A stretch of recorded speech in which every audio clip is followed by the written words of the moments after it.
그들이 먹을 때 예수께서 떡을 가지사 축복하시고 떼어 제자들에게 주시며 이르시되 받아서 먹으라, 이것은 내 몸이니라 하시고, 또 잔을 가지사 감사기도 하시고 그들에게 주시며 이르시되 너희가 다 이것을 마시라, 이것은 죄사함을 얻게 하려고 많은 사람을 위하여 흘리는 바 나의 피 곧 언약의 피니라. 아멘. 할렐루야. 오늘 이 자리에 참석한, 이 기도의 자리에 참석한 여러분, 또 가정하고 계신 모든 일들 가운데 우리 하나님의 도우심의 손길이 늘 함께 하시기를 주의 이름으로 축원합니다. 오늘 말씀 제목은 언약의 피라는 제목으로 박용남 목사님께서 말씀을 전해주시겠습니다. 자, 이제 스크린을 좀 올려주시고요. 우리가 신약 내비게이션을 쭉 따라하기 때문에 강의여서 약간 좀 지루할 수도 있고 재미없을 수도 있습니다. 그러나 제가 올라오면서 항상 기도하는 것은 새벽 설교든 수요 저녁 설교든 또 주일 오후 설교든 어떤 예배 사역 자리에 서게 될 때마다 기도드리는 것은 저는 가리워 주시고 오직 주 예수님만 드러나게 하여 주십시오. 그리고 주님이 모든 분들, 듣는 모든 분들 가운데 특별히 임재하여 달라고 이렇게 기도를 드립니다. 그래서 이 시간에는 저를 자꾸 보셔봐야 뭐 중국 사람밖에 더 되겠습니까? 주님을 그때 누리고 보고 주님을 만나고 그 사랑을 알고 깨닫고 그런 거를 여러분 축복으로 누리십시오. 가장 가슴 속에 보석으로 막 이렇게 챙겨 놓으세요. 하나씩 하나씩 한 켠 한 켠에. 그래서 주님을 알아가는 지식이 견고할 때 믿음이 잘 흔들리지 않습니다. 지식이 없으면 흔들려요. 근데 지식이 견고하게 되면 거기에 흔들리지 않는 믿음을 소유할 수 있게 되죠. 그리고 더 깊이 들어갈 수가 있습니다. 그래서 영성에는 기도와 또 말씀 두 가지가 항상 같이 걸어가야 되겠죠. 자, 오늘 그 말씀을 이해하기 위해서 더 깊이 주님을 알기 위해서 레슨 6 제자들에게 유언 강론을 이렇게 하시는 것입니다. 그 강론에 감다포라고 이렇게 나와 있는데요. 외우기 쉽게 했습니다만은 감남산 강론과 이제 표시되죠. 다락방 강론, 그 다음에 포도나무를 이렇게 앞글자만 따서 감다포를 강론을 남기신 후에 십자가에 처형되는 부분입니다. 그래서 오늘은 감남산과 다락방까지만 이렇게 하고 다음 시간에 포도나무와 십자가 지신 사건 이 두 개를 이렇게 나누어서 그래서 오늘 딱 두 가지만 나누고 기도하는 시간을 좀 더 길게 갖도록 하겠습니다. 그래서 이 마지막 유언 강론은 6월절에 이제 예수님께서 마지막 네 번째 6월절을 지키시면서 그래서 화, 수, 목 그리고 금요일에 십자가에 달리시는 이 한 주간을 우리가 추적해 나가는 것인데요. 지난 시간에 아마 표시가 안 돼서 좀 많이 슬퍼하셨죠. 여기 요단 동편의 베레아 지역에서 3개월간 사역하시다가 요단강 건너서 여리고에서 삭개오 만나서 막판에 그 인생 구원하고 그리고 들어오셔서 여기 베다니에 들어오셨을 때 나사로의 누이 마리아가 가져와서 향유 옥합을 깨뜨립니다. 그 예수님 앞에 그 발에 그 먼지 묻고 그 더러운 발에 그 향유 옥합을 깨뜨리면서 이 거룩한 낭비 하면서 그 머리털로 예수님의 발을 씻어드립니다. 그때 예수님께서는 말씀하십니다. 서로 둘이 알았던 거죠. 예수님은 죽기 위해서 오셨구나. 다른 곳으로 피할 수도 있었고 피신할 수 있었는데 예루살렘으로 유월절을 지키러 오신다는 것은 이미 사형하기로 잡아 죽이기로 작정을 하고 벼르고 있는 사람들이 이미 공개 수배령이 내린 상태에서 다시 들어오신다. 이것은 죽으러 오시는 것이었구나. 그것을 알고서 여기에서 그 향유 옥합을 깨뜨리죠. 그렇게 하고 이 길을 따라서 이렇게 올라갔을 때 여기가 벳바게입니다. 그래서 그 다음날 예수님께서 어린 나귀를 이렇게 데려오라, 주께서 쓰시겠다라 말씀하시고는 그 나귀를 타고 예루살렘으로 이제 입성하게 되죠. 그때 사람들은 이 꼬불꼬불한 이 좁은 길, 그 길에서 사람들은 한 줄로 쫙 서가지고 왕의 귀환입니까? 왕의 귀환, 반지의 제왕은 아니고요. 왕의 귀환을 이렇게 쫙 맞아들이면서 종려나무 가지를 흔들면서 호산나, 주의 이름으로 오시는 이요. 정말 스가랴서에 예언했던 정말 어린 나귀를 타고, 나귀 새끼를 타고 오시는 그 예수님을 왕으로서 모시고 막 사람들의 분위기는 이렇게 가는 거죠. 사람들의 분위기가 왕으로 예수님을 모셨을 때 여기 예루살렘 성전에서 기거하고 있는, 여기 성전을 이렇게 장악하고 있는 사두개인들, 사독 제사장의 후예들, 사두개인들과 또 이 말씀을 이렇게 딱 붙들고 율법을 지키기로 엄청난 연구를 하고 있는 바리새인들 봤을 때는 굉장히 위험한 인물, 이 체제를 전복할 수 있는 인물로 예수님을 딱 집었죠. 그래서 예수님께서 월요일에 이 성전으로 들어오셔서 성전 정화하시고 그 다음에 무화과 나무를 이렇게 저주하신 사건까지 지난 시간에 이렇게 나누었을 겁니다. 열매 없는 이스라엘, 정말 아무 열매 맺지 않고 임파리만 무성한, 결국 도끼에 찍혀서 불에 태워질 그 이스라엘, 이 예루살렘의 운명을 놓고 예수님이 말씀하셨던 거죠. 그리고 화요일날, 이제 오늘 해야 될 이야기가 무엇이냐면, 예수님이 다음날 화요일날에 여기 감람산에 이렇게 오르십니다. 감람산에 오르실 때는 여기가 감람산이 예루살렘 성전산보다 더 높아요. 그래서 사진을 보여드리면 이런 모양입니다. 여기에서 보시면 여기가 감람산이에요. 감람산이고 부활을 기다리는 자들의 무덤이 이렇게 있고요. 여기에 기드론 골짜기가 있고 이쪽으로 노란 놈이 아니고 흰 놈 골짜기가 이렇게 있습니다. 여기가 남쪽이고 여기가 동쪽이에요. 그래서 이슬람 이 모스크가 있기 때문에 별로 제가 이 사진을 좋아하지 않지만, 여하튼 여기 예루살렘 성벽이 이렇게 둘러쳐져 있는 바로 이곳을 내려다 보시면서 예수님께서 강론하시는 것, 그것이 이제 감람산 강론입니다. 그래서 오늘 두 가지 중에 첫 번째 감람산 강론을 함께 이렇게 나누겠습니다. 예수님께서 이 감람산에, 여기 감람산 겟세마네 동산 올리브 나무가 꽉 차 있는, 지금은 이렇게 허허벌판입니다만 그 당시에는 올리브 나무가 꽉 차 있는 그런 동산이었었거든요. 그래서 감람산에 오르셔서 이 성전을 바라보시면서 예수님이 화요일날 오후에 하시는 말씀입니다. 그런데 그 말씀이 무엇이냐? 성전이 어떻게 된다고요? 무너질 것이다. 성전이 무너질 것이다. 이건 굉장히 충격적인 발언입니다. 성전이 무너질 것이다. 아니, 그럼 여기서 우리가 이렇게 생각을 해야 돼요. 그냥 성전이라는 건물이 없어진다라는 생각보다는 거기서 한 단계 더 나가십시다. 성전이 무엇입니까? 하나님의 통치가 일어나는 곳입니다. 하나님이 다스리시는 곳이에요. 그곳에서 하나님이 주가 되셔서 그곳에서 재판이 벌어지고요, 그곳에서 죄를 속죄하는 장소이고요, 그곳에서 하나님 앞에서 먹고 즐기는 축제가 벌어지는 것이고요, 하나님 앞에 감사를 올려드리는 곳이 되고요. 그러니까 모든 삶의 패턴이 유월절, 그 다음에 오순절, 그 다음에 또 초막절 해서 그분 앞에 나와서, 여호와 앞에 나와서, 모든 백성이 그분 앞에 나와서 여호와 하나님과 얼굴과 얼굴을 맞대는 장소인 거예요. 모든 삶이 거기에서 이루어지는 것입니다. 그래서 하나님의 통치를 받는 하나님의 백성됨, 그것은 뭐예요? 성전 앞에 가는 것이죠. 그런데 그 성전이 무너진다라는 이야기는 뭡니까? 돌 위에 돌 하나도 남지 않을 것이다라는 이 완전한 저주, 어떻게 하나님의 성전을 두고 그런 저주의 말을 하시는 사람이 어디 있겠습니까? 그런데 예수님의 말씀은 바로 이러한 것입니다. 하나님 나라가 없어질 것이다. 그리고 세상이 이 죄 가운데 멸망한 것처럼 이 예루살렘 성전도 멸망하고 말 것이다. 굉장히 도전적인 말입니다. 그런데 이것은 옛날 예레미야 선지자가 했던 말과 같은 거라고, 같은 뜻을 가지고 있습니다. 그래서 그 죄악이 가득 차고 죄악이 관영한 이 성읍, 예루살렘 이 성읍이 하나님이 도저히 있을 수 없는, 하나님이 도저히 참을 수 없는 그러한 성전이 되고 말았다.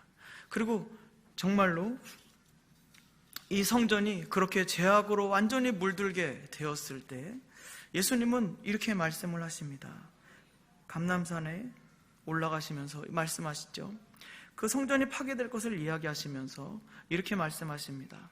예루살렘아, 여기 말씀입니다. 23장 37절부터 38절 말씀이 있는데 예수님의 말씀 우리 같이 한번 읽어보도록 하겠습니다. 예루살렘아, 예루살렘.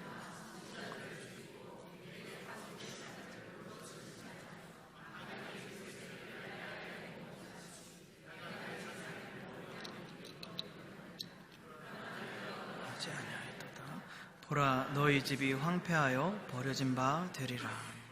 아멘. 이것은 예수님께서 이 성전을 보시면서 하신 말씀입니다. 예루살렘아 예루살렘아 얼마나 하나님이 사랑했던 그 성읍입니까? 얼마나 그 오랜 시간을 사랑해왔고 눈동자같이 지켜 보호했던 그 성읍입니까? 그런데 하나님이 보낸 선지자들을 어떻게 했습니까? 죽였습니다. 그리고 파송된 자들을 돌로 치는 자였습니다. 어떻게? 하나님의 은혜를 이들은 어떻게 갚았습니까? 원수로 갚았습니다. 하나님의 말씀을 듣기를 꺼려하고 그 말씀이 어디에 박혀 있는지조차 모르는 사람들, 그리고 하나님과 전혀 상관없이 자기가 어떻게 해서 자기가 됐는지 알지 못하는 영적인 무지함 가운데 있었던 것입니다. 그래서 오히려 하나님께서 보내신 선지자를 핍박하고 죽였던 그 자들, 그래서 암탉이 새끼를 날개 아래 모음같이 내 자녀를 얼마나 모려고 얼마나 노력했더냐, 그러나 너희가 결국은 원하지 아니하였다. 하나님께서 예루살렘의 이 이스라엘 백성의 사랑을 얻기 위해서 그토록 많이 감싸주려고 하셨지만은, 품으려고 하셨지만은 결국은 이 백성이 등을 돌아서서 하나님께로 다가가지 않고 그리고 떠나갔기 때문에 결국은 황폐하여 버려진 바 되리라. 돌 위에 돌 하나도 남지 않게 될 것이다. 예수님이 예언하시는 것, 이게 감람산 강론입니다. 그렇게 말씀하셨을 때 실제로요, AD 70년에 로마 장군 티투스에 의해서 예루살렘 성은 철저하게 파괴가 되고 맙니다. 그래서 옛날에 제가 말씀드렸었죠. 성전이 함락되었다라는 뜻은 결국은 그 안에 살고 있는 사람들의 모든 재산은 빼앗기고 약탈당하고 그리고 불타서 무너지고 그리고 사람들은 죽임을 당하고 자녀와 부녀자들은 겁탈당하고 그리고 노예로 팔려가게 되는 거예요. 그 땅에 아무도 남지 않게 되는 것이죠. 이런 처참한 종말, 처참한 이 비극적인 종말을 예수님은 말씀하고 있었습니다. 예수님이 이렇게 예루살렘에 있어서 완전한 종말을 말씀하실 때 우리는 이것을 좀 보셔야 되는데, 여기 예루살렘이 가지고 있는 독특한 사명이 있습니다. 무엇이냐면 여기 이방인이라고 적혀 있습니다. 이방인은 그냥 모든 인류입니다. 모든 인류인데 그 인류는 누구냐면 하나님을 떠나 있는 사람들, 하나님과 등을 지고 있는 모든 사람들을 이야기합니다. 그 가운데에서 하나님은 특별히 이스라엘을 부르셨어요. 특별히 그들을 불러주셔서 보십시오. 그들은 선택된 백성이었었습니다. 하나님께서 은혜로 선택하셨어요. 그리고 그들을 노예에서 건지셔서 거룩하게 하셨습니다. 그리고 하나님께서는 그들을 복의 근원이 되게 하셨습니다. 하나님이 그들을 복 주셨어요. 그들이 서 있는 자리는 하나님이 선택하여서 구별하신 바로 그 자리에 그들이 서 있어야 되는 거예요. 다른 곳에 서 있으면 안 돼요. 하나님이 선택하신 바로 그 자리에 서 있어야 되고, 그들은 복의 근원으로 지정되어서 선택받았으며, 그리고 그 복을 여기 보시면 열방으로 나눠주고, 모든 열방이 하나님을 찾고자 할 때 하나님을 소개해주고 알려주어야 하는 사명, 이 복의 통로가 되어주는 사명이 있었습니다. 그런데 이 이스라엘이 이렇게 여호와 하나님에 대해서 철저히 등 돌리고 그 얼굴을 무시하고 그분 앞에서 이렇게 생활에 나아갈 때 하나님이 이스라엘에게 기대하셨던 이 모든 기대가 철저히 깨어지고 만 것이죠. 하나님이 복을 이 이스라엘에게 부어주셨는데 이 복이 밖으로 나가지 못하게 되었습니다. 그죠? 막혔어요. 이스라엘 안에서 맹맹맹 맴돌았어요. 그런데 이 이스라엘이 그나마 자기 자신이 거룩함을 지켰다면 그 복이 이스라엘 안에 남아있었을 거예요. 하나님이 주신 복이. 근데 이스라엘이 부패하고 타락하고 그리고 가난한 자를 압제함으로 죄악에 관영한 도성이 되고 우상숭배를 하는 이 이스라엘이 되었을 때는 이 안에 하나님이 주셨던 복마저도 다 까먹어버리게 되는 거예요. 다 사라져버리게 되는 것이었어요. 하나님이 선택해서 주셨던 이 복마저도 담지 못했던 이스라엘, 그것마저도 받아내 주는 복도 못 챙겨 먹었던 이스라엘, 그리고 그 복을 나눠주지도 못했고 하나님의 역사가 이스라엘을 통해서 흘러나갈 수가 없게 된 거죠. 철저히 완전히 막혀져 있는 상황. 하나님께서 이 땅을, 이 세상 사람들을 당신께로 이끌기 위해서 이스라엘을 세웠음에도 불구하고 이 이스라엘이 가장 더러운 민족이 되고 말았던 거죠. 하나님의 계획이 다 깨어져 버리고 말았습니다. 다 깨어지고 말았을 때 하나님 선택하셨던 것은 무엇이냐면 결국은 성전에 무너진 것이죠. 성전에 무너짐. 이 성전에 무너지는 것은 그 세상이 끝나는 것과 마찬가지예요.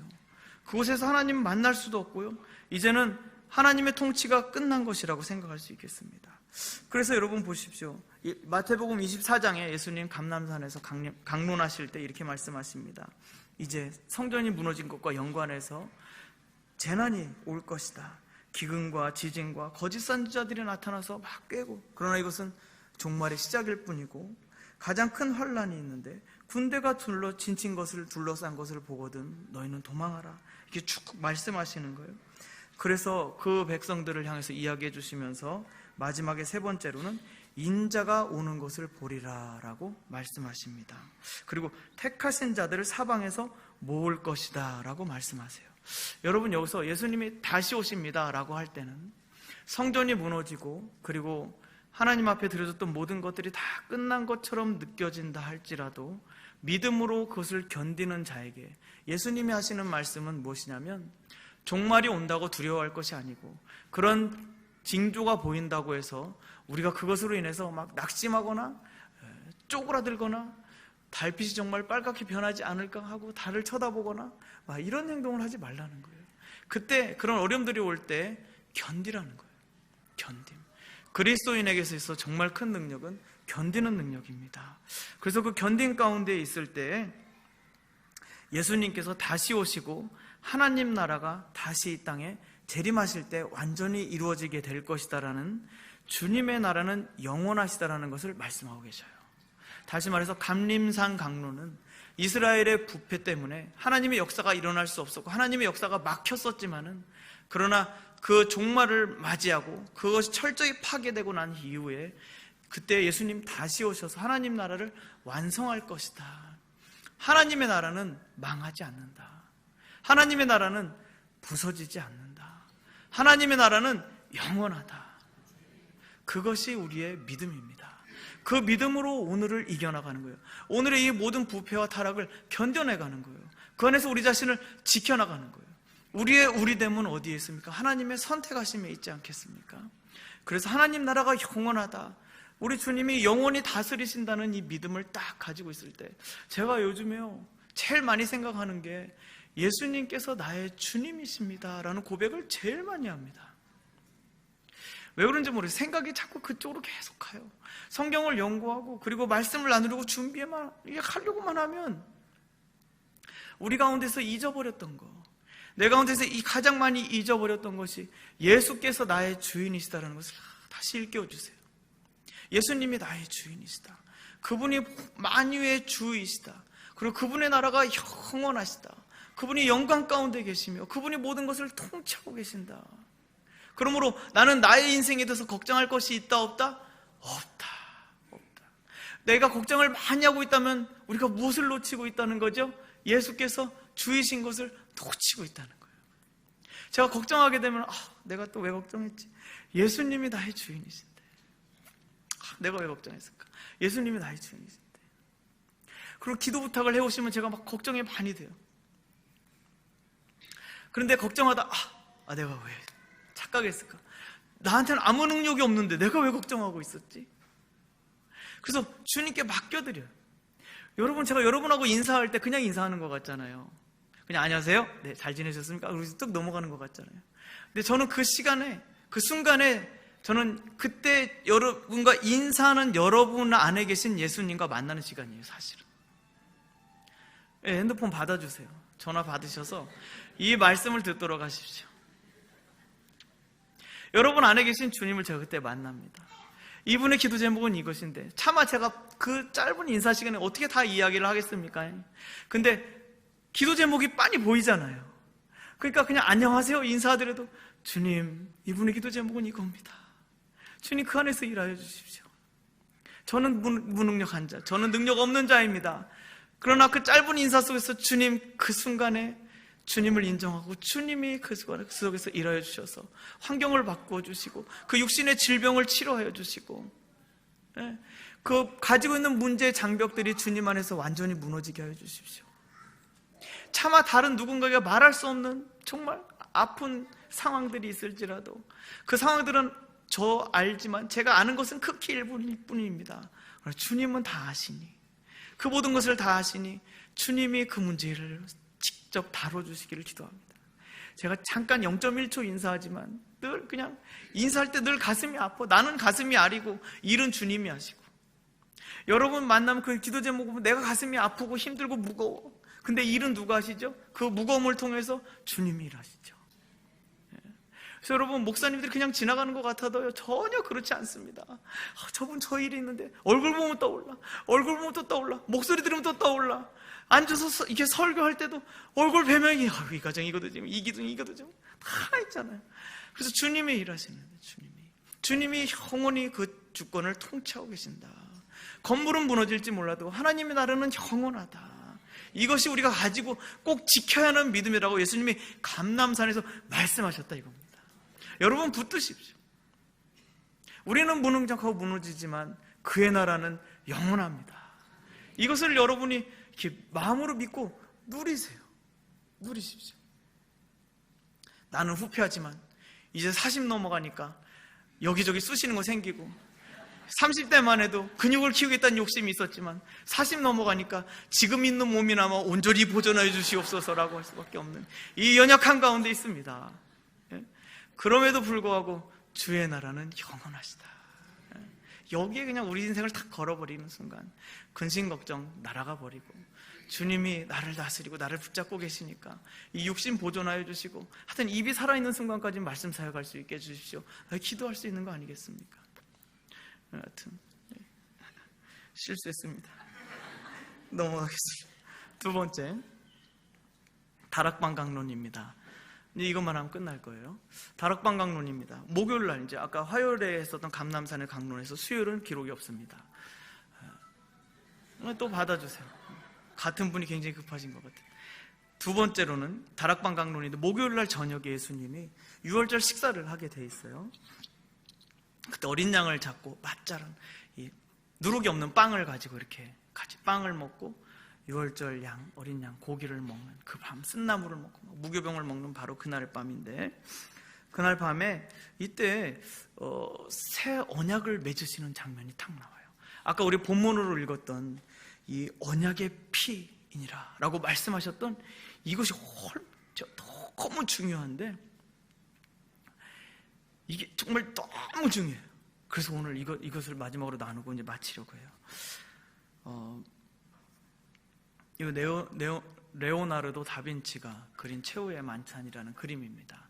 예수님께서 6월절 마지막 밤을, 이렇게 목요일날 밤을 이렇게 보내시면서 그 식사를 할 때 이렇게 멋있게 레오나르도 천재 화가가 그려놨는데, 이것은 르네상스 시대의 어떤 그 시대상을 반영한 것이기 때문에 예수님은 이렇게 식사 안 하셨다는 거 아시죠?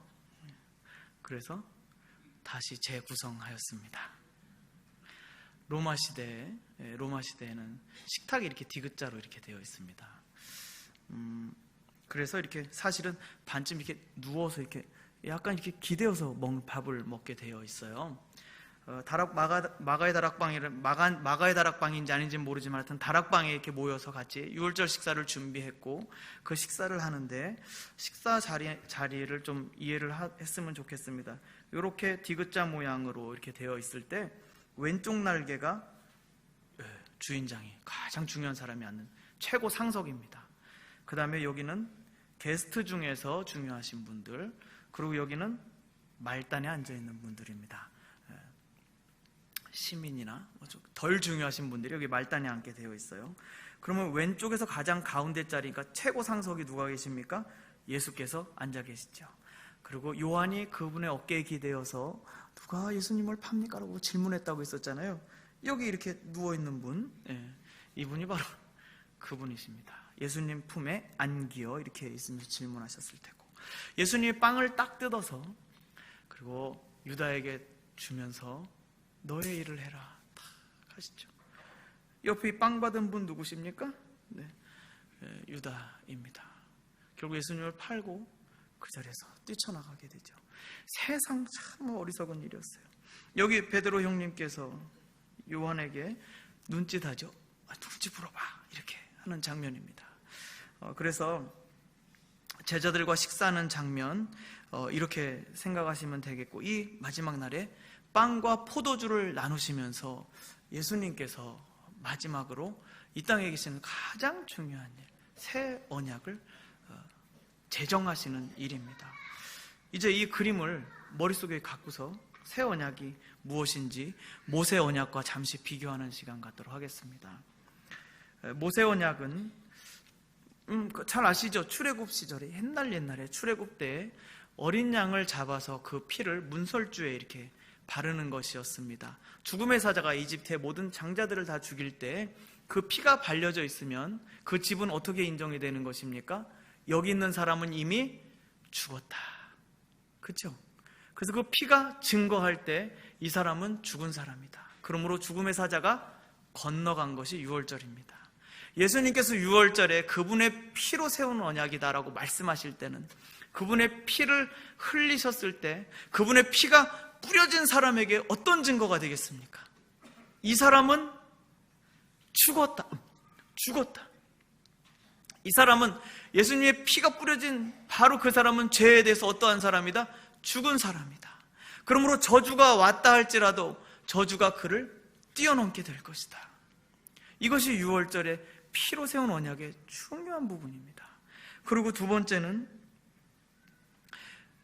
이 유월절을 통해서 유월절 마지막을 통해서 이집트의 권세 권력이 무너졌고요. 그리고 이집트의 군대를 나중에 홍해에서 쓸어버리고 마지막 군대까지 전부 끝내게 되죠. 그것은 그 이집트의 군대가 멸망당했다는 것은 무엇이냐면 이스라엘 백성을 압제하였던 짓 누르고 있었던 강력한 세력이 어떻게 되었다? 완전히 무너져 내려갔다. 완전히 거두어졌다. 이스라엘 백성에서 그것을 의미하거든요. 그래서 옛 언약은 모세 언약 중심인데 이제 예수님께서 새 언약, 그분께서 살을 찢고 피 흘리셨을 때 새로 세운 언약에서는 무엇이 되느냐? 그분이 피 흘리심으로 사단의 권세가 무너지게 됩니다. 다시 말하면 죄를 가지고서 사단이 틈타고 들어와서 이 하나님의 백성들과 수많은 사람들을 노예 삼아서 그 죄 가운데서 죽이는 역사를 해왔다면 그 권세가 너무나 강력해서 아무도 거기에 반항할 수도 없고 저항할 수도 없고 거기서 벗어날 수도 없이 꼼짝없이 갇혀 죽어가는 그 상황 가운데서 예수님의 피 흘리심으로 예수님께서 그 죽으심으로 그 사단의 권세를 깨뜨리시는 역사가 일어나게 돼요. 죽으시고 사흘 만에 다시 살아나심으로 죽음의 권세가 결정적으로 패퇴되게 당하는 거예요. 거기서 완전히 꺾어지게 되는 거예요. 제가 동물의 왕국 같은 프로그램을 이렇게 우연히 지나가다 봤는데 뱀 잡는 뱀 장수가 나왔어요. 아프리카에서 정말 그 뱀이 한번 살짝 스치기만 해도 사람이 3분 만에 죽는다는 그 굉장한 독을 가진 뱀인데 이 양반이 그 뱀을 잡았어요. 근데 그 비결을 말을 해주는데 뱀은 대가리를 잡아야 된답니다. 딱 잡으면 자기가 잡혔구나 안 돼요. 그러고 나서 이렇게 몸에 힘을 주지를 못한다고 하더라고요. 그런데 손에 그 양반이 잡은 손에 힘이 빠지기 시작하는 거예요. 그래서 이 힘이 빠지게 되면 뱀이 자기를 물기 때문에 굉장히 위험하게 되는 거죠. 그래서 여러분 성경에 보시면 예수께서 여인의 후손이 뱀의 머리를 상하게 할 것이다라고 말씀하셨어요. 뱀의 머리를 직접 가격하신 거예요. 죽음의 권세가 거기서 완전히 꺾어지게 되는 거예요. 예수님이 새 언약을 말씀하셨을 때는 이제 지금까지 모든 인류를 아담 이래로 모든 인류를 붙잡고 있었던 죄의 권세와 이 사망의 권세를 예수님께서 그 머리를 부셔버리게 되는 겁니다. 세 번째로는 이 언약을 통해서 이스라엘 백성은 압제에서 구원받아서 자유한 몸이 되고 그 자유를 가지고 어디에 가게 되냐면 여호와 앞으로 나아가게 되는 거예요. 지금까지는 하나님 앞에 예배할 수가 없었어요. 거기에 붙잡혀 있느라고, 거기에 붙들려 있느라고 하나님을 예배할 수조차 없었고 예배할 여유도 없었고 하나님을 알지도 못했었어요. 근데 모세를 통해서 하나님을 이 백성들이 처음 그 시내산에서 다시 만나게 되고 시내산 언약을 통해서 아, 저분이 하나님이셨구나, 저분이 우리를 지으신 분이셨구나, 그리고 우리가 예배하고 경배해야 될 분이 바로 저분이시구나, 그리고 우리가 정말로 만나야 될 분이 바로 인생에서 최고의 만남이 바로 여호와 하나님이시구나, 그것을 분명하게 알게 되었던 때가 바로 시내산 언약이에요. 그런데 새 언약, 예수님이 새로 피로 세우신 그 언약은 이전 언약과 달라요. 그전에는 그냥 만나는 것이었다면 예수님이 피로 세워서 완성하신 이 언약은 어떠한 것이냐면 영원히 그 하나님과 하나 되는 언약입니다. 다시는 둘이 될 수 없도록 완전히 꽉 묶어주는 영원한 언약을 예수님이 세우셨어요. 그래서 예수님이 약속하셨던 영원한 생명을 우리에게 아낌없이 줄 수 있게 되었던 거죠.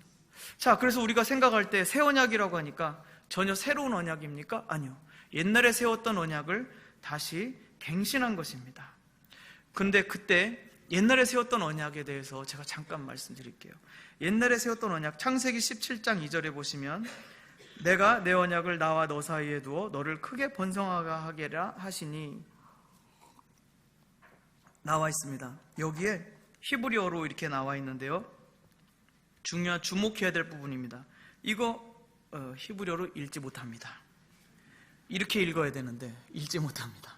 그러나 중요한 것은 내가 여호와가 내 언약을 나와 너 사이에 세웠다라는 겁니다. 다시 보세요. 내가는 여호와 하나님입니다. 근데 언약인데 내 언약이에요. 잘 보세요. 하나님이 언약을 세우시는 방법은 지금 이게 굉장히 중요한 거예요. 내 언약이에요. 아브라함은 한 것이 있습니까? 아무것도 없어요. 언약에 조건이 없어요. 그냥 하나님께서 일방적으로 내가 정한 언약이에요. 그래서 아브라함에게 너를 크게 번성하게 하겠다, 창조하실 때 주셨던 그 약속을 아브라함을 불러서 하나님이 약속하시는데, 그것은 아브라함이 자발적으로 한 어떤 의사가 있는 것이 아니고 아브라함의 의사와 상관없이 하나님께서 일방적으로 주시는 내 언약이에요. 그리고 그것이 나와 너 사이에 세웠다라는 부분인데, 이 세웠다라는 단어가 카라트입니다. 이건 자르다예요. 쪼개다. 그래서 세웠다라는 단어는 이 약속을 지키지 못할 경우에 이 나와 너라는 이 딱 두 존재 사이에서 언약이 딱 맺어졌는데 이것이 약속이 지켜지지 못했을 때에는 카라트, 반으로 쪼개질 것이다예요. 약속이 이루어지지 못했을 때 갈라질 것이다, 잘려질 것이다, 쪼개질 것이다 뜻이에요. 이 약속이 완성되지 못했을 때, 그러니까 하나님이 아브라함을 번성하게 하지 못하게 되면 누가 죽게 됩니까? 누가 쪼개지게 되죠? 하나님이 쪼개지게 되죠. 잘 보세요. 아브라함의 자손을 번성하게 하지 못하고 멸망하게 되면 누가 지금 반으로 동강나게 되어 있습니까? 하나님께서 동강나게 되어 있는 것이에요. 왜요? 하나님께서 내 언약을 나와 너 사이에 세웠기 때문에. 하나님께서 일방적으로 우리에게 세워주신, 아브라함에게 세워주셨던 언약이에요. 이 언약의 특징은 그래서 하나님께서 일방적으로 홀로 세우셨어요. 그리고 하나님께서 홀로 그것을 이루셔야 돼요. 이루지 못하면은 하나님이 죽으셔야 돼요. 기가 막히는 언약이죠. 완전 불공정한 언약이죠. 하나님 편에서 봤을 때는 너무 불리한 계약이고 아브라함 편에서 봤을 때는 너무 유리한 계약이에요. 이건 땅 짓고 헤엄치기요. 하나님이 내가 너의 상급이다, 내가 너의 방패다 말씀하시는데, 너를 저주하는 자를 내가 저주하겠고 너를 축복하는 자를 내가 축복하겠다. 이런 전적인 은혜의 계약이 어디 있습니까? 세상에 이런 계약이 어디 있어요? 근데 하나님은 홀로 행하셨어요. 그리고 그 백성, 이스라엘 백성들이 끝내 그 언약에서 탈락되었을 때 하나님께서 오셔서 피 흘리시는 것이 바로 예수님이 살을 찢고 피를 흘리시는 사건으로 나타나게 되는 거예요. 다시 말해서 예수님께서 내가 피를 흘렸다라고 말씀하시는 것은, 다시 말해서 하나님께서 세우신 그 언약을 예수님이 갱신하셨다라는 것은, 다시 새로 세우셨다는 것은 무엇이냐면 깨어진 언약 관계, 하나님이 약속하셨지만 그 이스라엘 백성의 연약함과 완악함과 그 죄악됨으로 인해서 그 연약함 때문에 이룰 수 없었던 이 모든 것이, 계약이 깨어졌을 때 하나님 편에서는 사실은 옵션이 있어요. 첫 번째, 사랑은 움직이는 거야 하고서 너희를 사랑했지만 도저히 이 인종들은 도저히 안 되는 인종들은 다른 사람을 선택해서 새로운 민족을 일으킨다. 두 번째로는, 아니면 더 세게 후드려 패가지고 정신 차릴 때까지 더 세게 두드려 팬다. 예. 근데 하나님은 이 두 가지를 사용하지 않으셨어요. 세 번째는 이들을, 나를 끝까지 사랑하지 않는 이들을 위해서 내가 죽으리라. 끝까지 마음 주지 않는 이들을 위해서, 나의 사랑이 영원히 변하지 않는 것을 내가 보여줄 것이다. 누구에게? 끝까지 거부하는 저들에게, 끝까지 사랑할 줄 모르고 끝까지 사랑하지 않는 저들에게 나의 사랑을 보여줄 것이다. 하나님 그 생각을 가지시고 십자가에서 피 흘리시게 된 것입니다. 그것은 하나님께서 일방적으로 세워주신 언약이에요. 하나님께서 그냥 약속하시고 전적인 은혜로 주신 거예요. 그래서 우리가 구원받았다고 했을 때 사도 바울이 끝내 외치는 것은 사람이 아무것도 한 것이 없다. 하나님이 언약을 맺으셨고 하나님이 그것을 성취하셨고, 그래서 우리는 그 구원을 은혜로 받게 되었다라는 것을 말하고 있습니다. 그래서 우리가 구원받는다는 것은 이렇게 나타낼 수 있겠죠. 이게 마지막 장입니다. 이제 주무셨던 분들은 눈을 뜨시고 보십시오.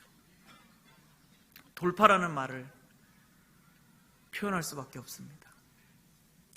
사람의 죄로 인해서 꽉 붙잡혀 있고 죄와 사망의 권세에 꼼짝없이 갇혀서 도저히 하나님을 아는 지식과 하나님을 알 수도 없고 만날 수도 없고 길을 찾을 수도 없고 죄 가운데서 죽을 수밖에 없는, 멸망할 수밖에 없는 이 인생들, 저렇게 담으로 꽉, 벽돌로 꽉 차서 그 빛을 볼 수 없는 인생 가운데 예수님께서 오셔서 돌파하셨던 거예요. 돌파. 그분이 새 언약을 세우시면서 그분이 몸 찢고 피 흘리시면서 돌파해내셨어요. 그 죄 한가운데로 뛰어들어오셔서 이 벽돌, 하나님과 우리를 가로막았던 이 벽들을 다 깨뜨려 부리시고, 그리고 돌파, 브레이크스루, 그냥 뚫고 들어오신 거예요. 우리 가운데로, 우리 안으로 예수님이 뚫고 들어오셨습니다. 그분이 우리와 하나님 사이를 막고 있던 이 모든 벽을 부숴버리시고, 그리고 볼 수 없었던 눈을 뜨게 하셔서 우리 안으로 이렇게 들어오셨어요. 그래서 천국을, 저 영원한 생명, 그리고 저 천국을 우리 안에 보여주셨습니다. 예수님을 통해서 우리는 그분을 통해서 볼 수가 있어요. 그분만이 우리에게 보여주실 수 있는 거예요. 예수님 우리를 향해서 돌파해 오셨어요. 우리의 죄가, 그래서 우리가 해야 될 일은 유일한 것 한 가지는 우리가 예수님을 믿음으로 받아들이는 것. 예루살렘이 지었던 가장 큰 죄는 무엇입니까? 주님을, 그 전에 율법을 어긴 것도 많이 있습니다. 그러나 마지막으로 결정적으로 잘못했던 죄가 무엇입니까? 예수님을, 구원하기 위해서 오신 주님을 받아들이지 않았던 것이에요. 너무 단순한데 그를 믿지 못했던 것, 의심하고 그리고 그를 배척하고 받아들이지 않았던 것이 바로 이스라엘이 지었던 마지막에 가장 큰 죄였었습니다. 그러나 그분이 오셔서 피 흘리시고 그분이 새 언약을 세우셨고 일방적으로 우리에게 그 약속을 해주심으로써 이스라엘이 막고 있었던 하나님의 축복의 통로를, 하나님의 복의 통로를 예수님이 그것을 깨뜨려 버리셨어요. 그래서 하나님이 역사하실 수 없는 이 공간들을 만들어내셨고, 이 이스라엘을 통해서 일하려고 했던 그 모든 일들이 예수님이 세우신 어마어마한 이 언약 안에서 모든 인류에게 열어지게 된 거예요. 예수님이 세우신 이 언약, 그 언약 때문에 저와 여러분이 그 언약 안으로 들어온 것입니다. 지금 우리가 서 있는 자리가 어디입니까? 예수님이 피로 세우신 그 언약 안에 우리가 들어와 있습니다. 그분이 돌파해서 우리 가운데 들어오셨고 그 죄의 담을 무너뜨려서 우리 안에 들어오셨을 때 우리는 그분이 세우신 그 언약을 보게 되고 그 언약 안으로 들어와서 이제 우리가 믿음의 눈으로 그분을 볼 수 있게 된 것이죠. 그래서 예수님만이 나의 구원이십니다. 예수님만이 나의 주이십니다. 그래서 내 안에 있는 수많은 이 둘러쳐져 있는 이 벽들이 예수님의 이름으로 깨어지고 무너지고, 그리고 그 주님의 역사로 인해서 내가 다시 새롭게 출발할 수 있게 되는 것, 그 은혜가 우리 가운데 있는 것입니다. 예수님이 세우신 이 새 언약, 예전 언약을 다시 새롭게 하신 이 언약은 우리가 하나님과 멀어졌던 우리를 하나님과 완전히 다시 하나 되게 하시고 붙여놓으셨고, 그리고 그분 은혜 가운데 마음껏 뛰어들어가게 하신 바로 그 결정적인 사건, 새 언약을 이루어 주셨습니다. 이 마가의 다락방, 이 작은 방 안에서 예수님이 자신의 몸을 깨뜨리고 그 피를 흘리심으로써 이 새 언약을 이루실 것을 말씀하셨을 때에 놀라운 일들이 이미 준비되었고 하나님 편에서 그분을 활짝 열어놓으셨습니다. 우리가 해야 될 일 하나는 하나님이 열어놓으신 것을 인정하는 일입니다. 우리가 눈으로 볼 때는 막혀있는 것 같지만 하나님이 열어놓으신 그것을 바라보고 믿을 때 그분의 일하심이 우리 가운데서 일어날 줄로 믿습니다. 우리 같이 찬송 두 곡 부르시고